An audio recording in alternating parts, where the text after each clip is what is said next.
Oi, eu sou o Bruno com dois N's e hoje eu vou falar sobre os desafios que se passam na mídia tradicional. E a mídia tradicional que eu vou abordar é o jornal. O primeiro desafio que eu consigo citar sobre isso é, acho que o mais eminente, vamos dizer, o mais visível, que é a competição do jornal com as mídias digitais, já que hoje a gente está sempre utilizando mais as mídias digitais, sempre estamos ali no celular, sempre estamos ali no computador. Bom, a gente sempre está ali com visibilidade nas mídias digitais e não no jornal, que é físico. Então o jornal acaba sendo totalmente esquecido, já que tendo competir com o Instagram, o TikTok, o YouTube, o Google, qualquer meio de informação, o jornal acaba competindo e acaba perdendo, porque hoje a gente está na era digital, então é muito mais difícil o jornal competir com mídias digitais, etc. O próximo desafio que eu quero falar é sobre a migração de publicidades para o digital. A publicidade é a principal forma, lógico, sem ser as vendas de jornal, que também ganham bastante dinheiro com a venda de jornal, pelo menos ganhavam, é uma das principais formas de ganhar dinheiro, já que chega lá o cara, paga pra ir lá e botarem no jornal o produto que eles querem vender. Então era uma das principais formas de renda das editoras de jornal e que agora estão sendo drasticamente cortadas, já que, como eu falei no primeiro desafio, estão indo em massa para mídia digital, então a visibilidade dos jornais físicos tá sendo totalmente, tipo, ficando obtusa pela visibilidade da mídia digital, o que acaba causando em corte de gastos, demissões e até fechamento de editoras de jornais.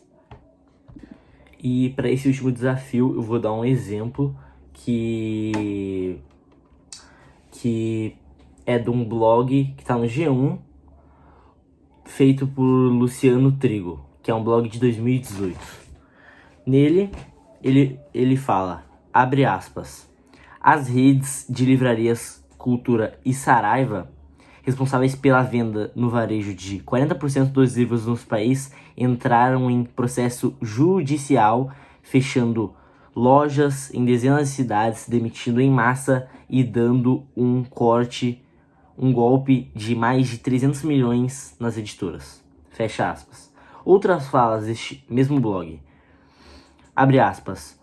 Nos outros aspectos essencial da crise, simbólico ao longo dos anos, o espaço dos livros físicos diminuiu, tanto como forma de entretenimento quanto forma de ferramenta essencial e indispensável de formação à emancipação. Este é um fenômeno sociológico que se pode lamentar, mas não ser negado. E, abre aspas, é claro que no decorrer de aceleradas transformações tecnológicas e comportamentais associadas à digitalização que se multiplicam a oferta de conteúdos que disputam a atenção e o tempo cada vez mais escasso do consumidor de culturas. Como eu já falei, é um blog de 2018, então não é tão atual, o que já mostra que há tempos atrás já estava ocorrendo muito essa competição entre digital e físico. Tendo em vista que essa editora é mais sobre livros, mas é um exemplo, é totalmente um exemplo sobre a troca do físico pela mídia digital, do jornal para a mídia digital. E o último desafio que eu quero citar, que a mídia tradicional enfrenta, no caso o jornal, e dentre outras mídias, é as pressões políticas e a censura. É uma pauta que, na minha opinião, não tem como não ser abordada, entendeu? Uma das principais pressões políticas e censuras é a censura direta, em que ocorrem proibição de publicações onde governos fecham veículos de comunicação ou proíbem a circulação de matérias críticas. Tem também o controle estatal da mídia, em que em regimes autoritários, o governo controla emissoras e jornais, transformando em propaganda oficial. E em outros países são impostas leis restritivas que limitam a liberdade da imprensa. Também existe a censura indireta, em que eles se baseiam basicamente economicamente, retirando verbas publicitárias de veículos críticos, ações na justiça para intimidar e calar os jornalistas e descredibilização, onde líderes políticos chamam a imprensa de mentirosa ou inimiga. Isso aí tem um exemplo do Trump, que ele já fez isso uma vez, de chamar a imprensa de mentirosa.